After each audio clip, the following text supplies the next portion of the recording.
Welcome back to R3. We are currently in week 2 of our series, Economic Atheist.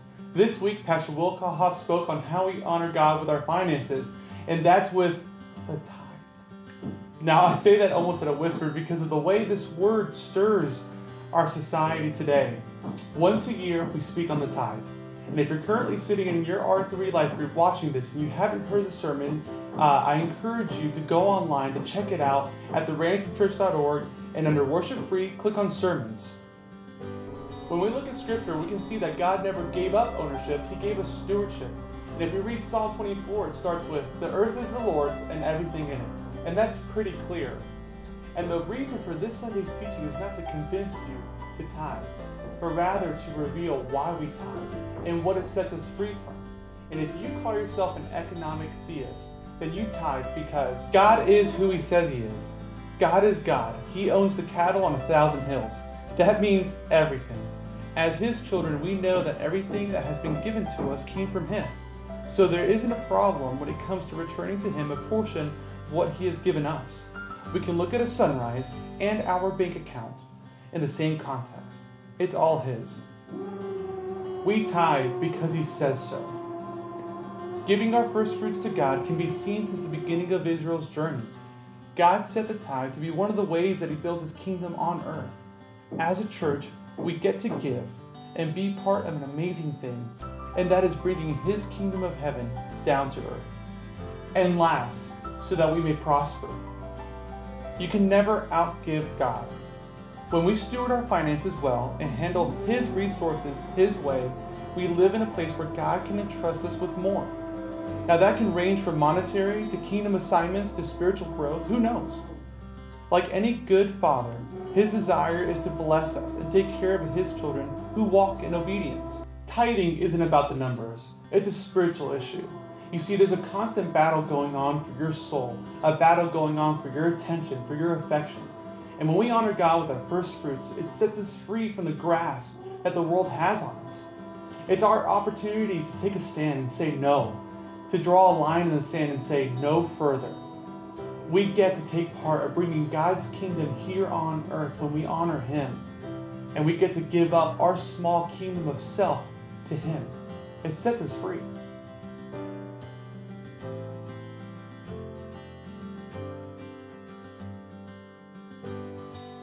Welcome to Reflect. Have you ever found yourself feeling like you lack something that someone else had? Maybe you felt like you weren't gifted enough, you weren't smart enough, skilled enough, creative enough at some point in your life. Now imagine you're one of the servants that Jesus was talking about in the parable of the talents, and you weren't the one that received 5 talents or the person who received 2 talents, but you're the one that received just one talent.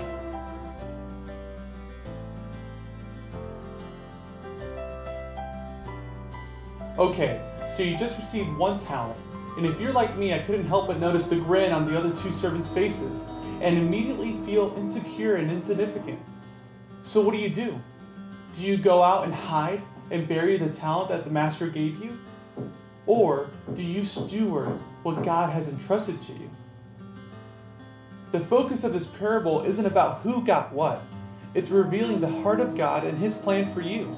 He knows exactly what you can handle and wants to see you grow in stewardship. Anything that God touches grows, kind of like our hearts. He touches our lives and amplifies our ability to love others like He loves. But we get obsessed about comparing ourselves to others. And here's a comforting thought.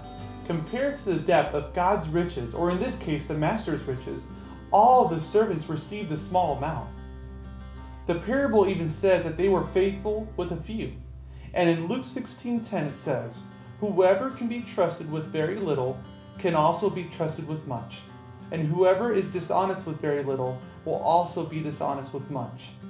Despite where you are in life, despite what has been given to you, God is entrusting you with something. And you have the opportunity to make something of it. Whether it's your finances, your job placement, or parenting, God is asking you to trust Him with your life. So how do we put trust into practice?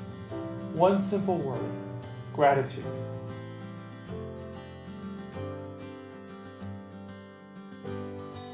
I love that song. Entering his courts with thanksgiving in our hearts is an everyday act and decision. And gratitude heals the need of comparing ourselves to others.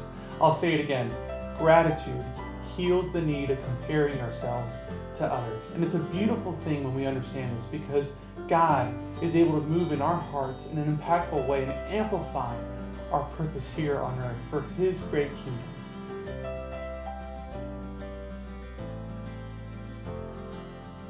Welcome to React. This Sunday we gave the Ransom Church a 90 Days of Tithing Challenge. This is where the rubber meets the road, and we give you the opportunity to trust God with your finances.